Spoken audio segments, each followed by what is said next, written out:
My mother brought her boyfriend to live with my grandmother and threw away all my dad's things, but when my grandmother kicked her out, her boyfriend found a place just for himself and she ended up on the street. I had been thinking for a long time about posting this on the internet, but then I overthought it and dropped the idea, and now I'm determined to write everything down. My grandmother kicked my mother out on the street, and I completely agree with her.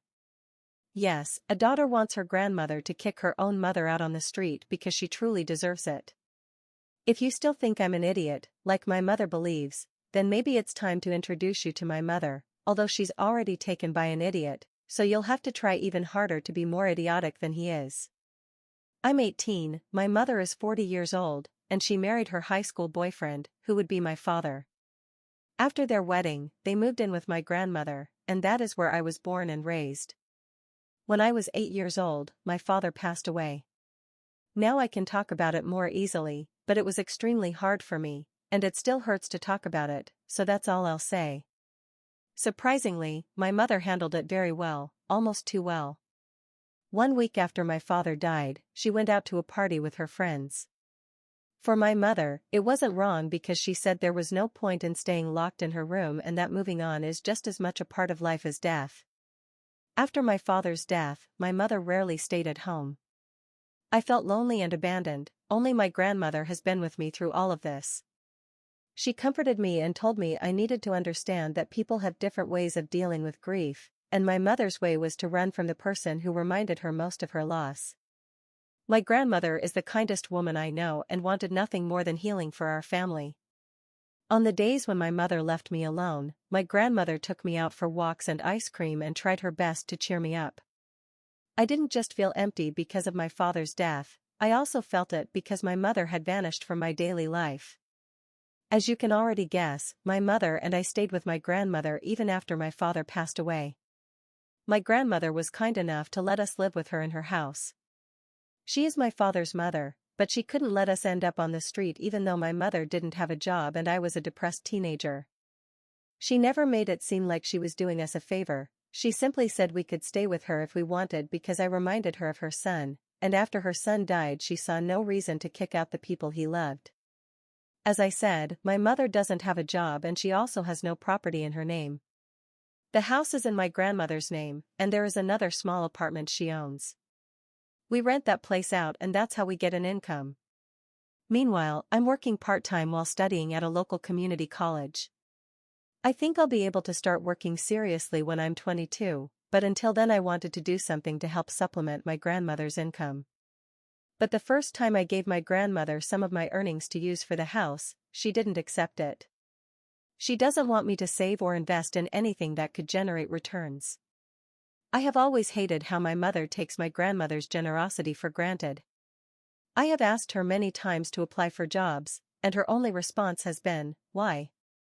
I don't need to. Your grandmother has enough money to support us, and if we run into trouble, we can always use your father's savings." I reminded her that my father saved that money for my education, and using it for anything else would be disrespectful to his memory. Then she yelled at me, "Don't tell me what to do, I'm your mother. Stop letting that old witch brainwash you. You'll do what I say, understand?" But thankfully, she hasn't touched those savings so far, and that's what I'm using to pay my tuition. It isn't much, but for a community college it's enough. I have gradually come to realize that my mother is nothing but a narcissist. I never told her that I work because she would definitely ask me for money. That's why, in her eyes, I'm just a broke student. When I was a child, I also saw my mother take money from my grandmother's purse. When I was little, she would say things like, "It's our little secret. If you don't tell Grandma, I'll buy you a little treat later."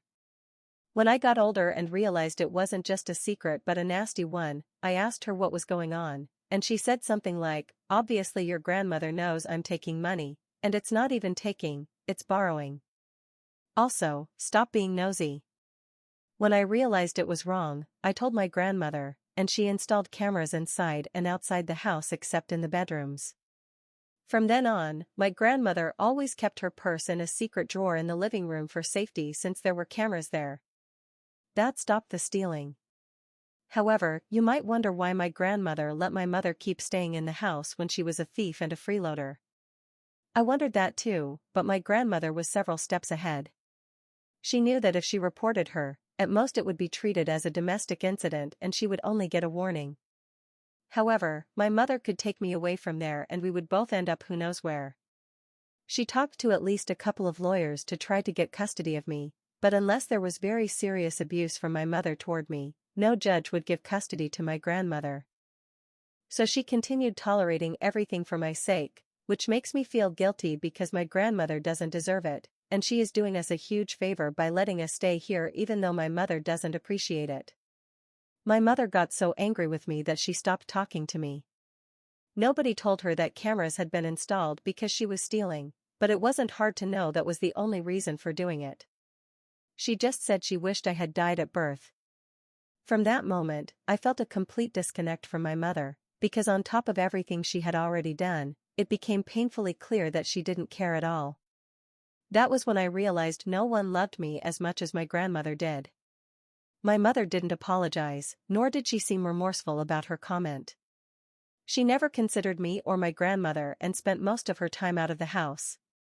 She never told us where she was or who she was with, and she was probably at some boyfriend's place, someone who was the only one willing to pay for her clothes and other things, because as far as my grandmother was concerned, she only handled food and the house. Everything else was my mother's responsibility, and since my mother didn't work, it wasn't hard to guess where she got her money. I spend most of the day outside the house too. I have breakfast, go to work, and return from college very late at night. Only on weekends do I spend a bit more time at home, but not much. I also tend to go study at the library or use those days for other things like seeing friends. During this time, I rarely see my mother. Weeks can go by because I wake up really early and she's still sleeping, and when I come home she's probably not in the house. Sometimes my grandmother would tell me little bits about my mother. During one of those conversations, she said my mother might move out because she thinks she's seeing someone. A man came yesterday to pick her up, and although my mother never talks to Grandma, the man did. He introduced himself as Jim and said he was there to pick up my mother for a date, and asked my grandmother if she was the caretaker of the house. My grandmother said she was genuinely surprised that my mother hadn't told the man they lived in her house, and she wondered if the guy even knew about my father or not. I agreed with Grandma, she had a good point. But I let it go and said maybe my mother wasn't serious, and I joked that if she was serious, then Grandma would have to learn how to play the role of caretaker. We laughed and didn't think much of it at the time. I'm sure my mother has had her fair share of boyfriends over the years, but until now she had never gotten serious with any of them, and even though this was the first one we'd met, we didn't think we'd be seeing much of Jim until about a month later. I sat down to talk a bit with my grandmother and she told me my mother was serious about Jim and even brought him home. He even stayed the night once, including for breakfast, which for my mother is at 10 in the morning. During breakfast, he told my mother, "Well, isn't it creepy being surrounded by all these things of the dead man?" My grandmother, who was nearby, instantly said, "That dead man is my son and her late husband, and you will speak respectfully about my son while you are under my roof." Apparently my mother changed the topic and Jim left soon after. But when Jim left, my mother turned to Grandma and got angry at her for treating her guest like that. She also said Jim was basically right and that my father's things were useless junk, and they should have a yard sale or something. My grandmother replied that there were several pieces of useless junk in the house, and if she were to hold a yard sale, she should put a very cheap price tag on it. I was worried about Grandma, but she didn't seem bothered at all. She was confident that my mother understood and would never throw away my father's things. Unlike my grandmother, I wasn't so sure, and as it turned out, I was right. One day, I changed my routine to be home when I knew my mother might be there too.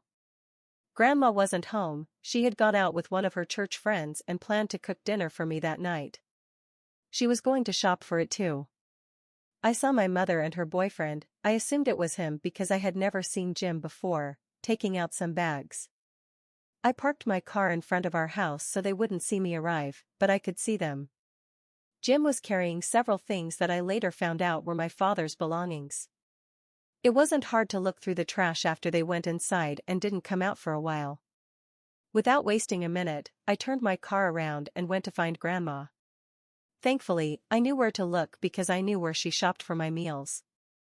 I got to the shopping center and waited near the exit, hoping I hadn't missed her, and luckily I soon saw her coming out with one of her church friends.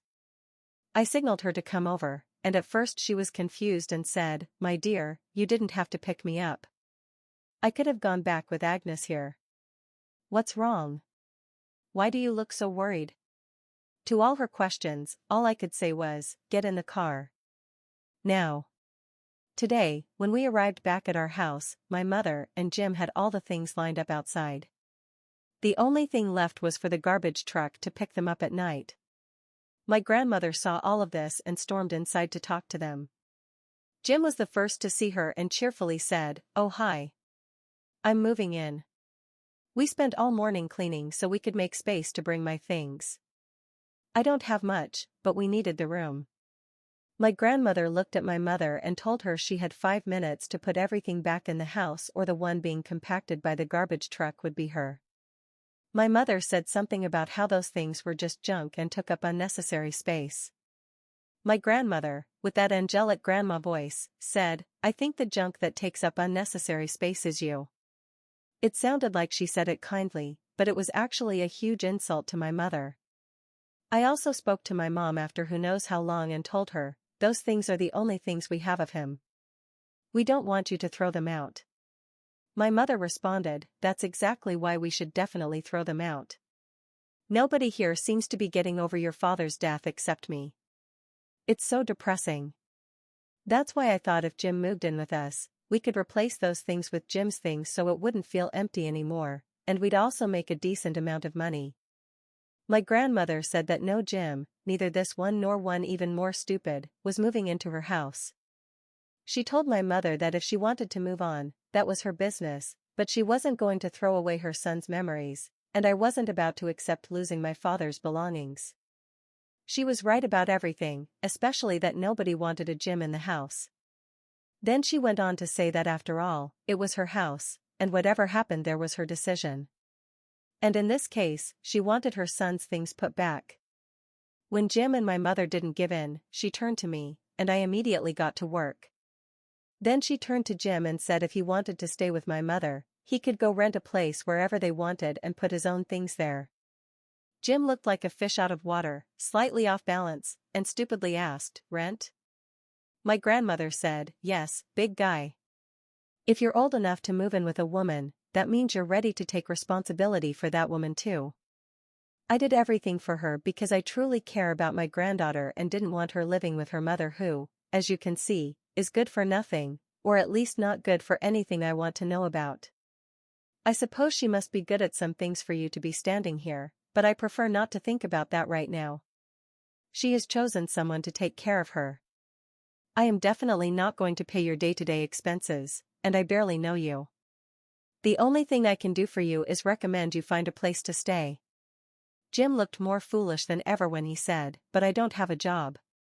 My mother said, "He can move in here, and you and your granddaughter will take care of everything." I laughed. "Wait a minute. So that's the plan, Mom? You want Grandma and me to support you and your boyfriend who is even lazier than you? What a damn joke." Jim and my mother looked at each other, and then my mother started making a scene. She cried and screamed and said we were horribly stuck-up people who couldn't stand seeing her happy, that she had always felt suffocated in the house surrounded by all my father's things. She called Grandma a stingy old witch. I told my mother to shut up because even though she had stolen from Grandma's purse, Grandma never said a single word about it. My mother said the only reason she ever had to steal was because she was dealing with my father's death. Then she said, "Oh God, I'm done. I'm going to take a nap. I feel a migraine coming. Jim, you should go home." My grandmother stopped her and said, "Well, you can stay, but only to collect your things. I want you to pack your bags and leave with your unemployed boyfriend."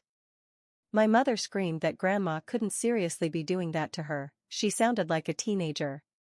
My grandmother asked Jim to help my mother pack and said that if they weren't gone in an hour, she was about to call the police and have her removed Augusto style. My mother began begging Grandma to let her stay because she had nowhere to go. Her landlord had evicted her for not paying rent, but this didn't seem to be one of Grandma's concerns. She said, "If you don't move out right now, then I will call the police and charge you both with vandalism." At that, Jim stepped in and said he would get the suitcases. In half an hour, Jim and my mother had finished packing their things, and I had managed to put my father's belongings back in their proper place. I was watching my mother and Jim leave from the porch when I overheard their conversation. My mother was following Jim when suddenly he turned around and said to her, "Where do you think you're going?" My mother said, "What do you mean?" "We have to find a place to stay." "Didn't you see what happened?" Jim said, "Yeah, well, I have a place to stay. I'll be staying in a friend's basement, but you can't come with me. And besides, I don't think we should keep seeing each other." My mother said, "Wait, what? Are you seriously breaking up with me because you couldn't move in with me into my late husband's bedroom?" Jim said, "Well, that's definitely a big part of it. Anyway, goodbye." My mother just stood there watching as Jim drove away on his motorcycle. She turned around and saw me on the porch. I smiled sweetly and wiggled my fingers at her in a goodbye gesture, then went back inside and shut the door rather loudly. My mother kept calling me all afternoon. I finally blocked her number after dinner so I could have some peace and quiet. I was pretty sure she was probably going to spend the night on the streets, but I felt zero sympathy. I mean, that woman belongs on the streets, although I'm not sure the streets deserve her. I went to my father's room and started putting his things back in their place. I missed him so much. I was taking his things out one by one when I stumbled upon a black leather-bound journal. I opened it and saw it was my father's journal. I had no idea he kept one. It wasn't the kind of diary where you write things like, "Today I kissed the girl I like under a tree." It was more like a place where he made drawings and wrote random ideas. I have no way of knowing whether my mother knew about its existence. She's blocked now, but she might have thrown it away without even reading it. Suddenly I felt a strong impulse to read it. I just wanted to see the world through my father's eyes. But most importantly, I wanted to see if he had written anything about me. He wrote about the day my mother and he got married, and the way he described that day made me cry. His entries about being sent away on military duty were truly painful. I had to put the journal down to stop myself from crying. Then there were entries about his return. He wrote about how happy he felt to come back to his wife and how much he missed being affectionate.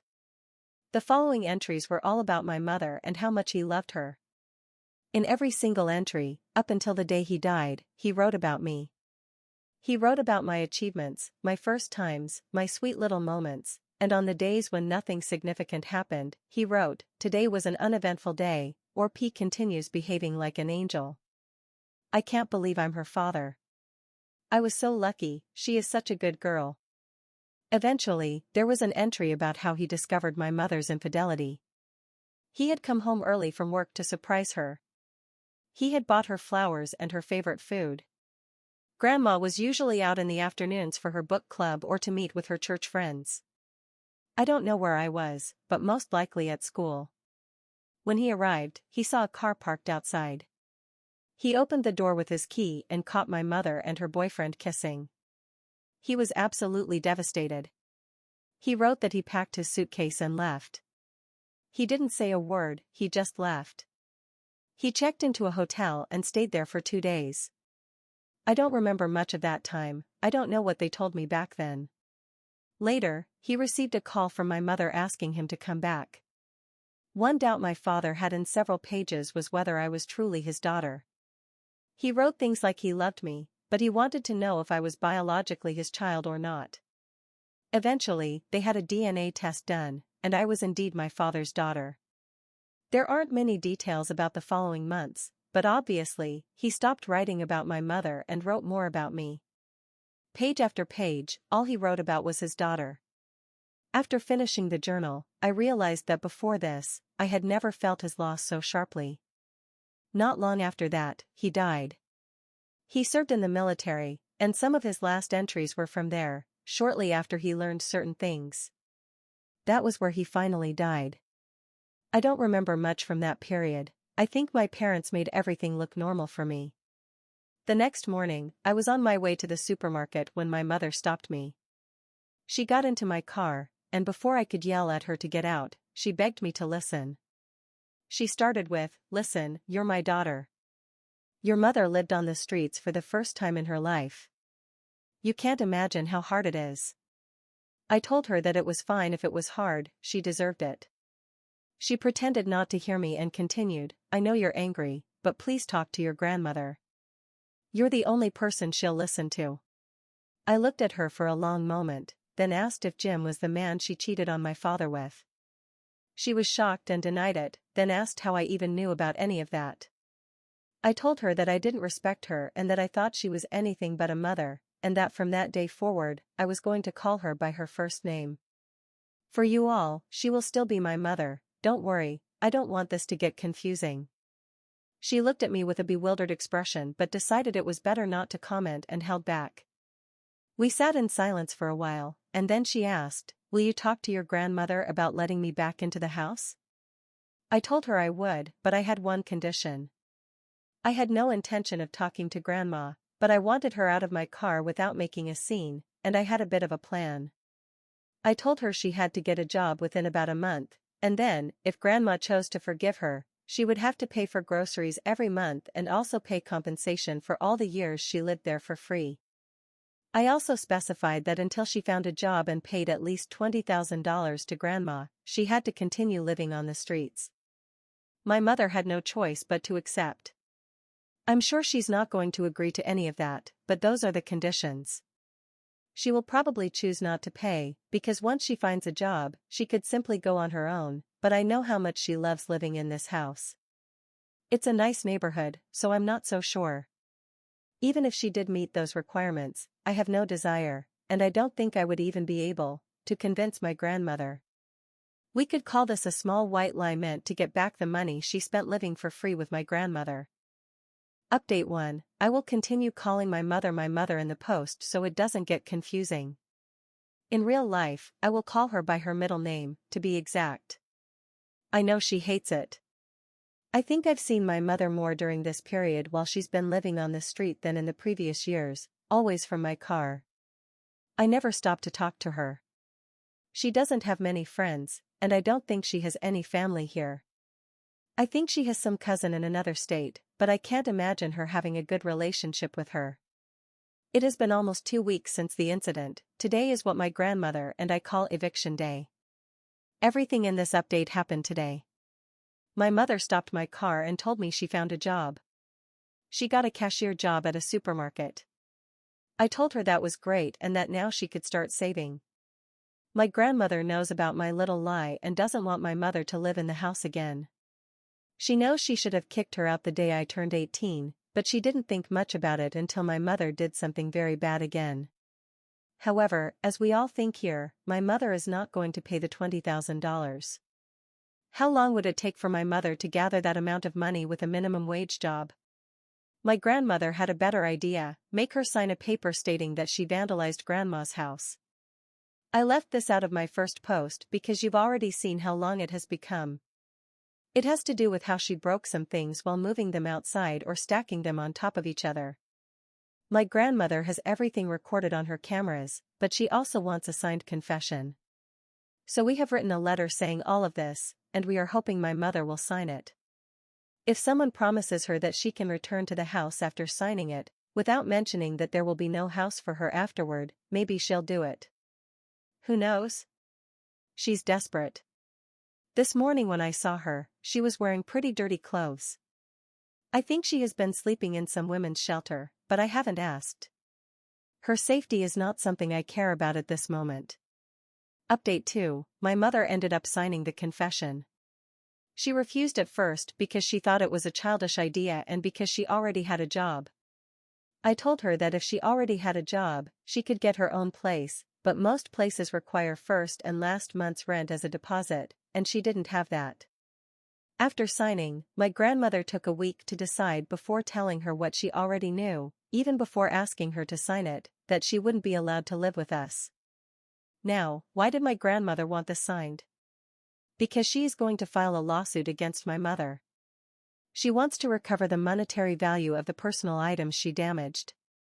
They have sentimental value, and she intends to demand it. My mother has nothing and can't pay, but she is not completely useless, and sooner or later she will get back on her feet. When she does, my grandmother expects her to pay for the damages. I hope she manages to keep her job. If she loses it, it will be harder for her to recover and for my grandmother to get that money back. My mother is going to need a huge attitude change if she wants to achieve anything. Although being between a rock and a hard place, meaning the streets, I think she has no other path. She can live on the streets for the rest of her life and not pay grandma, but grandma is fine with that, it's what she deserves. My grandmother has now found out about my mother's infidelity, so there are even more reasons for her to hate her at this moment. She also told me about that time. The journal is not dated, but my father might have discovered my mother's infidelity 2 weeks before his last tour. We don't know if he planned to file for divorce when he came back, but I'm sure he did. He just received the test results while he was there. As for me, I don't remember ever being given that test, but at that age, they could have told me they were taking me to the doctor and I would have been fine with it. I plan to talk to one of my father's friends mentioned in the journal. I just have to find him and get some details. Update 3. 3 months have passed since my last update. How are you all? I was very busy with my exams and everything. I felt like I was going to faint from all the stress, and I forgot to give you an update. But here I am, back with one. I managed to get in contact with my father's friend. I don't want to bore everyone with the details of that conversation, but his old army friend knew about the infidelity and about my father's plans to divorce my mother when he returned. Another thing he told me is that my mother received compensation from the military after my father's death. I didn't know this, but it explains why she never touched my education fund or how she had some money all these years without working. My mother didn't lose her job, and now with this lawsuit, she has gotten a small place with a couple of her coworkers. I think they're younger than my mother, maybe around my age, but that shouldn't hurt her. Actually, they're perfect for someone like her who loves that young vibe and having fun. She can't later say we didn't do something nice for her. I don't know how she reacted to the lawsuit, but she hasn't contacted us. As for the people who suggested that my grandmother could rent her the apartment she leases out, I don't think they're thinking it through. The money from that apartment helps my grandmother supplement her income. It's what kept us afloat despite my mother. I don't think it's affordable for my mother anyway, and it doesn't seem like a good idea to rent it to someone who was willing to throw away all my father's things. The lawsuit my grandmother filed is for a little over $5,000. It's not a huge amount, but it's significant, if you know what I mean. It's not a lot of money, and my grandmother has probably spent more than that on food alone because of my mother. But it isn't the money motivating my grandmother, it's teaching my mother a lesson. Besides, there is a second lawsuit, one that was meant to be a surprise for you all. It has to do with the money she never spent on me. Part of the pension the military pays is for the children, and she never spent a single cent of it on me. No food, no gifts, no clothes, nothing. It's the same situation my grandmother is dealing with, but we're also seeking damages for that. The good news is that the military has helped us by assigning one of their lawyers to us, one we don't have to pay, to file the claim. My grandmother is paying for her lawsuit, but at least we have a second lawyer working for us completely free of charge. Update 4. Both lawsuits have been completed, although mine moved a little faster than my grandmother's.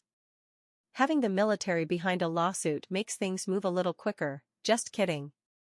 I suppose proving sentimental value is very different from having actual evidence that my mother collected a pension and never spent any of it on me.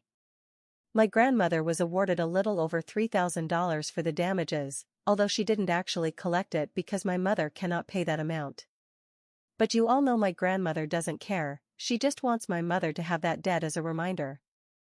And for those who say my grandmother is too resentful to be a religious person, you don't know what you're talking about. My grandmother has endured so much for me over the years. Besides, being religious doesn't mean letting people walk all over you. She's not someone who turns the other cheek. She's just a grandmother who loves her church because she meets her friends there and gives love to those who deserve it. My lawsuit is very different in every sense. Well, as you know from what I mentioned earlier, it ended about 2 months before my grandmother's because the evidence was very solid. She was collecting that money, but there is no receipt or proof that she ever spent any of it on me. My grandmother testified to that, and my mother couldn't prove anything at all. There is even evidence of her at nightclubs and things like that. Yes, the military lawyer is very thorough when it comes to investigating money. It's money we don't have much hope of ever collecting, but the judge believes that about $67,000 should have been allocated to me. He also removed her as beneficiary of my father's pension and put me as the beneficiary instead. Don't get too excited, it's only about $400 a month, barely enough for groceries. But it's $400 less that my mother receives for doing nothing and without deserving it. She should have been divorced before my father died, she just got incredibly lucky, but that luck has now run out. I'm pretty sure this will be my last update for all of you. He wrote about